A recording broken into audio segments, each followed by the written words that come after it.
Berbicara tentang golongan yang selamat, tentu tidak bisa terlepas dari hadis yang dijelaskan oleh Rasulullah sallallahu alaihi wasallam, di mana Rasulullah sallallahu alaihi wasallam sebagaimana yang diriwayatkan oleh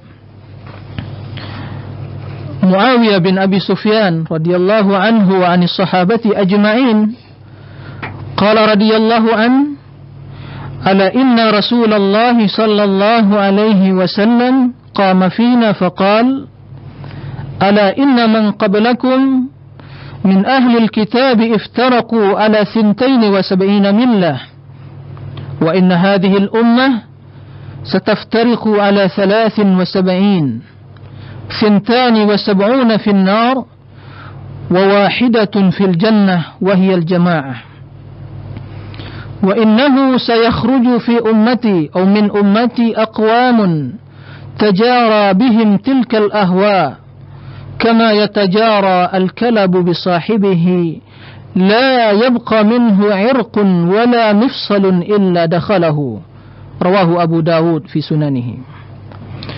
Muawiyah radhiyallahu an menuturkan kepada kita, sesungguhnya Rasulullah sallallahu alaihi wasallam pernah berdiri di hadapan kami seraya berkata, sesungguhnya orang-orang sebelum kamu min ahlil kitab al-Yahud dan Nasara telah terpecah kepada 72 golongan,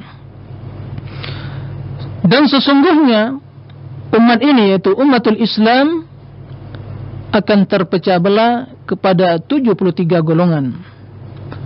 Sintani wa sab'una finnar, ini perkataan Rasulullah sallallahu alaihi wasallam, 72 akan mendapat ancaman masuk neraka, wa wahidatun, dan satu golongan masuk surga yang selamat, wahiyal jamaah, yang golongan yang satu itu adalah al-jamaah. Kaum muslimin dan muslimat, a'azzani wa a'azzakumullahu jami'an, para pendengar yang dimuliakan oleh Allah Subhanahu wa taala. Dalam hadis ini Rasulullah sallallahu alaihi wasallam menjelaskan kepada kita, dan ini merupakan salah satu mukjizat Rasul kita Muhammad sallallahu alaihi wasallam, di mana apa yang beliau kabarkan telah terjadi seperti yang beliau katakan, sehingga kita melihat di zaman sekarang ini dan zaman-zaman sebelumnya telah terjadi perpecahan, perbedaan, bermacam ideologi, pemikiran yang muncul dan menjamur di kalangan kaum muslimin, yang sekalipun seluruhnya mendakwakan mengikuti Al-Quran dan Sunnah dan berjalan di atas Islam, akan tetapi kenyataannya pada hakikatnya sangat jauh dari bimbingan dan sunnah Rasulullah sallallahu alaihi wasallam. Di dalam riwayat lain Rasulullah sallallahu alaihi wasallam menjelaskan tentang golongan yang selamat. Pada hadis yang pertama tadi beliau mengatakan al-jamaah.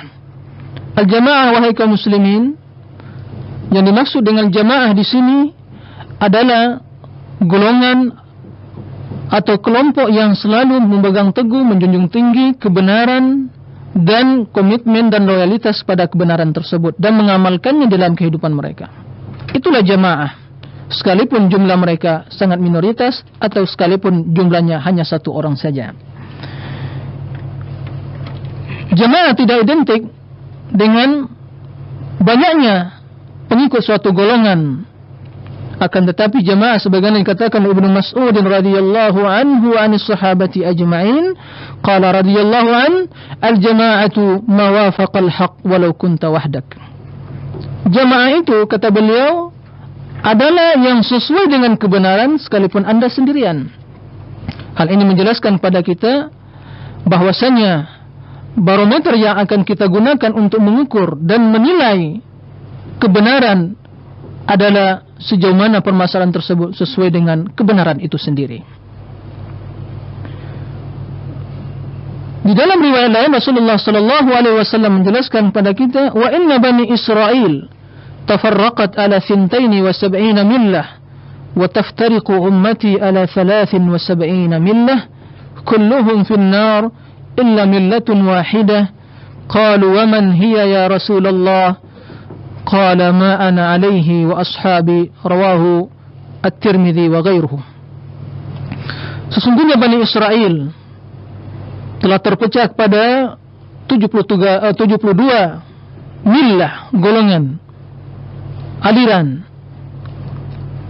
Dan umatku, kata beliau, akan terpecah pada 73 golongan, seluruhnya finnar, mendapat ancaman masuk neraka. Wa wahidah illa wahidah, kecuali satu. Para sahabat Rasulullah sallallahu alaihi wasallam bertanya, siapakah golongan yang satu itu wahai Rasulullah sallallahu alaihi wasallam? Beliau menjawab, ma ana alaihi wa ashabi, yaitu apa yang aku ikuti dan juga para sahabatku.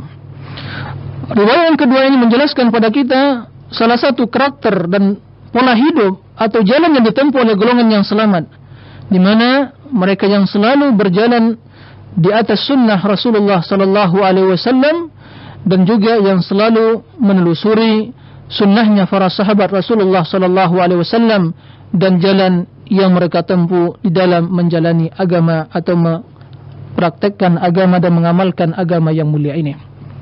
Rasulullah sallallahu alaihi wasallam dari riwayat ini tidak mencukupkan ma ana alaihi, apa yang aku ikuti, akan tetapi menambahkan alaihi wa ashabi, apa yang aku ikuti dan juga para sahabatku. Hal ini menjelaskan kepada kita di dalam memahami Al-Quran dan Sunnah bahwasanya tiada lain jalan yang kita ikuti kecuali jalannya para sahabat Rasulullah sallallahu alaihi wasallam yang telah diridhai oleh Allah Subhanahu wa taala dan mereka telah ridha kepada Allah Subhanahu wa taala.